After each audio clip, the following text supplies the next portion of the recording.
Oh, I'm gonna die. I'm not your witness, and you're watching Atheist Edge.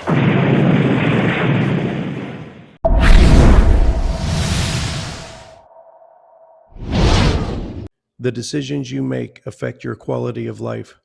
And if you want to ensure that you live your best, most successful, and happy life, you're going to want to make conscious choices.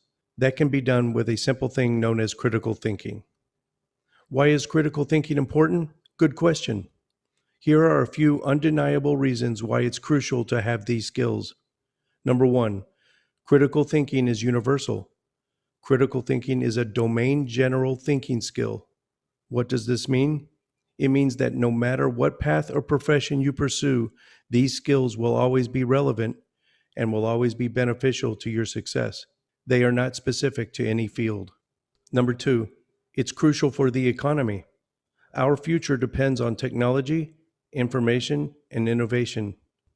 Critical thinking is needed for our fast-growing economies to solve problems as quickly and effectively as possible.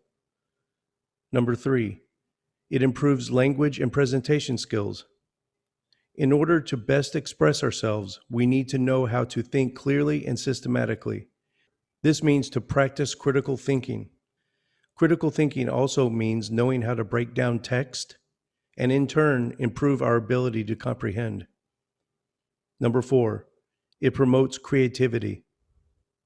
By practicing critical thinking, we are allowing ourselves not only to solve problems, but also come up with new and creative ideas to do so.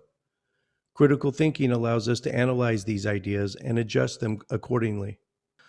Number five, critical thinking is important for self-reflection. Without critical thinking, how can we really live a meaningful life? We need this skill to self-reflect and justify our ways of life and opinions. Critical thinking provides us with the tools to evaluate ourselves in the way that we need to. Number six, the basis of science and democracy. In order to have a democracy and to prove scientific facts, we need to have critical thinking in the world. Theories must be backed up with knowledge. In order for a society to effectively function, its citizens need to establish opinions about what's right and wrong by using critical thinking.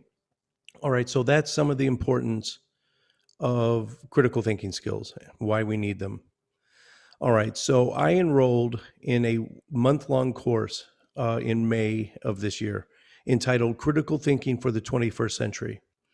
I've always kind of considered myself to be a pretty good critical thinker, and I base that on the fact that I've, in the past, been willing to change my mind based on new information that I get. For instance, I used to think there were no physical or mental health benefits to mindfulness meditation. Well, it turns out that it's not just junk woo-woo pseudoscience like I had originally thought. It turns out meditation offers a whole host of positive benefits. Another thing I was wrong about. I used to think the number one terrorism threat on American soil was from radical Islamic ideology. That is, until I was shown conclusive evidence that homegrown domestic terrorism dwarfs Islamic extremism in comparison. And the list goes on. I have taken a fair deal of pride in the fact that I'm willing and have demonstrated that I am able to flip my position on a dime. I thought then, and to some extent I still think, that this gives me a bit of an advantage. Anyway, so I enrolled in this course a couple months in advance. I wanted to go into it as prepared as possible. It turns out that was a good idea because that gave me plenty of time to order and read one of the reading assignments. Actually, the main reading assignment, A Field Guide to Lies, Critical Thinking with Statistics and the Scientific Method by Daniel J. Levitin. All right, so right there in the title, statistics. As soon as I read that, my heart kind of sank because I instantly remembered how hard that course was in college, and I started to think I might have bitten off more than I can chew. But spoiler alert, yeah, there's a fair amount of math in this course, and I'm not saying I had an easy time with it, but it turned out to not be as ominous and foreboding as I originally thought.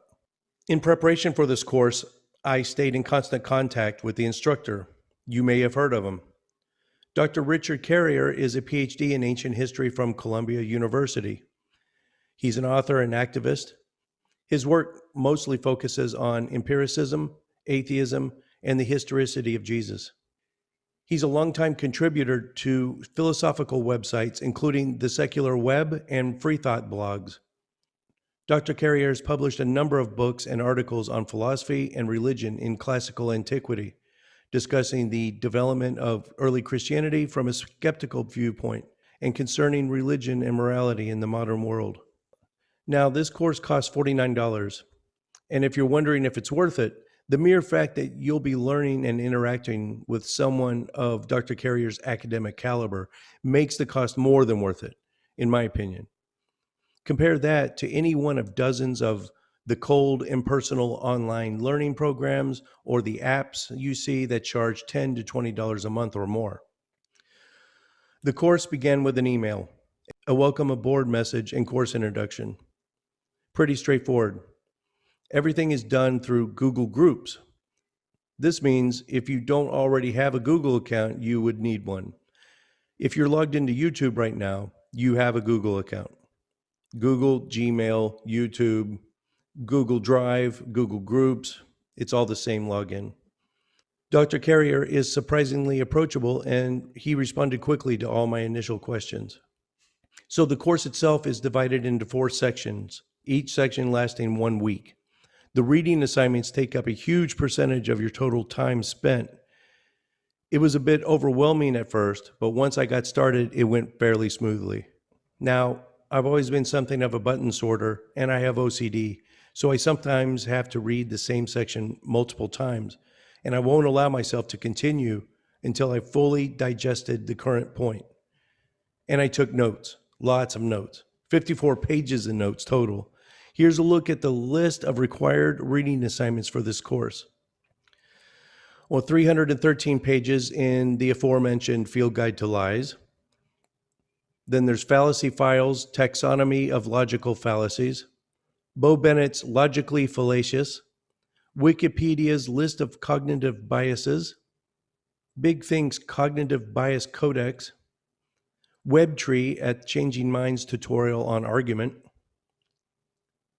the Dia Pente series on fallacies as weak Bayesian arguments, Daniel Kahneman, System 1 and 2, excerpts, The Brain Science of Reason, Innumeracy, A Fault to Fix, From Lead Codices to Mummy Gospels, A Vital Primer on Media Literacy, Critical Thinking as a Function of Math Literacy, Disarming the Mote and Bailey in Cultural Discourse, Practical Logic, Making Your Group More Effective, Everything You Need to Know About Coincidences, How to Successfully Argue Jesus Existed or Anything Else in the World.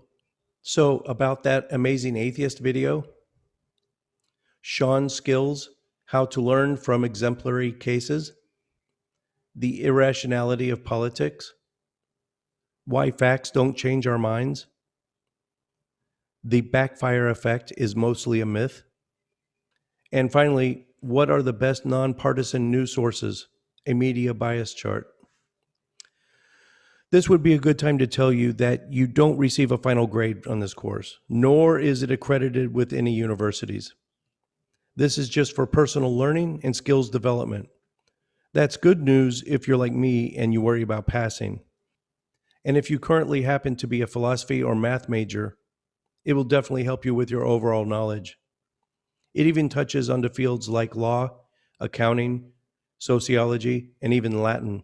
Additionally, Dr. Carrier will write you a letter of accomplishment if you specifically request one, which you can use as a reference or for an application.